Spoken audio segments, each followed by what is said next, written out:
Hello and welcome to Military Mayday, where we're pointing out some pieces on the chessboard. Got a little piece for you here you might like. HUR reveals Russia's missile stockpile and production capacity. The number of missiles Russia has in stock is pretty much the same as last year. This suggests that Moscow can keep making these missiles and keep enough on hand. Yes, it does.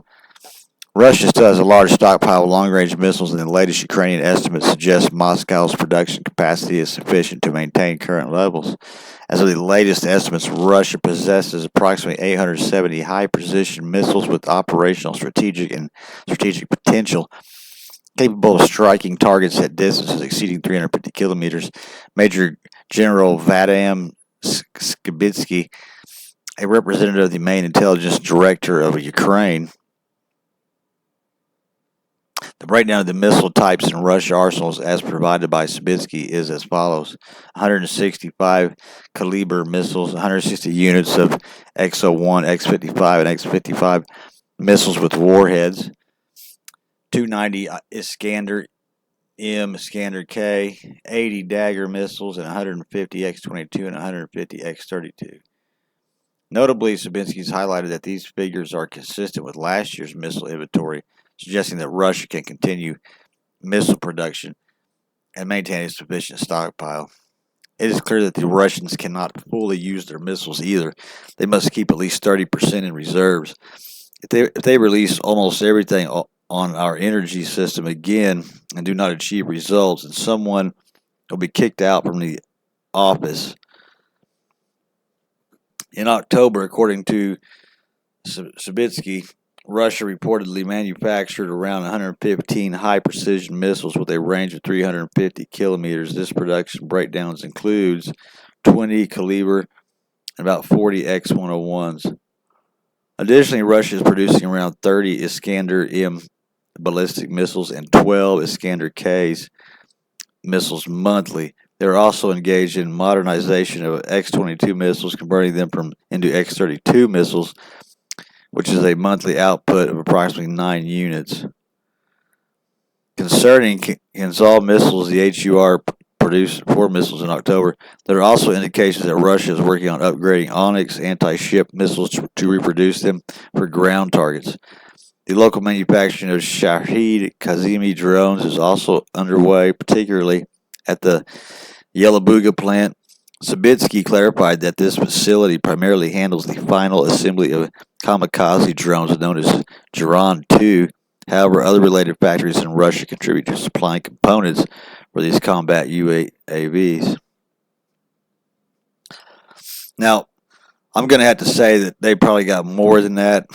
I mean, I think that's just, they're going to have probably another 25 or 35% stashed somewhere, if not 50% of what they got. That's kind of the name of the game. You don't really let them know everything you have. They'll have underground stuff building things too, and they've got hypersonic and advanced stuff that you don't know about. It's not quite like America's advanced stuff that you haven't seen yet, which you will. They're going to wait to roll it out at the right time. But yeah, I would add another at least 50% to this, whatever these numbers are. That's probably more closer to the truth. Got another story here. The Iran's defense minister, U.S. will be hit hard if Gaza war does not end, Iran defense minister says. Now, this is all just hearsay and bullshit and flexing his muscles. Iran ain't going to do nothing. For one, they're not known to attack. If they do anything, they use a proxy army. So I would take this however you want to, but let me read this out. Our advice to the Americans is to immediately end this war and implement a ceasefire. Otherwise, they will be hit hard. Ash Tiani said on Sunday, "We have always recommended the Americans not to support the Zionist regime. The death toll continues to rise in the Gaza Strip." The Iranian minister added the United States has made several strategic mistakes, particularly in the West Asia. Under the current circumstances, the minister added Washington has been sent to Iran out of desperation and fear. Washington has sent messages to Iran out of desperation and fear. Okay, never mind. I read that wrong. The Americans, along with the Israelis, are now in a quagmire trying to get themselves out, General Ashtiani continued. Israeli ignited the war machine on October 7th after a surprise operation, Al-Aqsa Storm, by the Palestine resistance movement, Hamas, against the occupying entity. Since then, the regime has killed 10,000 Palestinians, including 5,000 children, 2,500 women. Israel also cut off fuel, electricity, food, and water to more than 2 million Palestinians living in Gaza. U.S. military bases and personnel in Iraq and Syria have repeatedly come under drone and missile attacks since the Israeli regime launched the war on Gaza. On the first, leader of the Islamic Republic, Saeed Khalid, called upon Muslim states to press for an end to Israeli atrocities against Gaza, impose sanctions on the regime, and stop oil and goods exports to the occupied territories. And yeah, they shut him down. They really did. But war is war.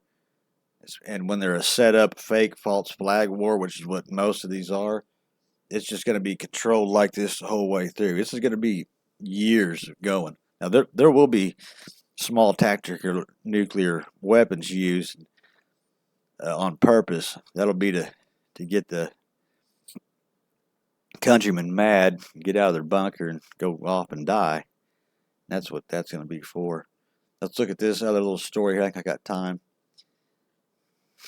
Videos show Ukrainian special forces cleaning up Wagner fighters in Sudan. I've got the video here. Let's watch it. Start about here. I don't know if you can hear the volume or not. I don't have a headset on. I just got a mic. So there's what looks like.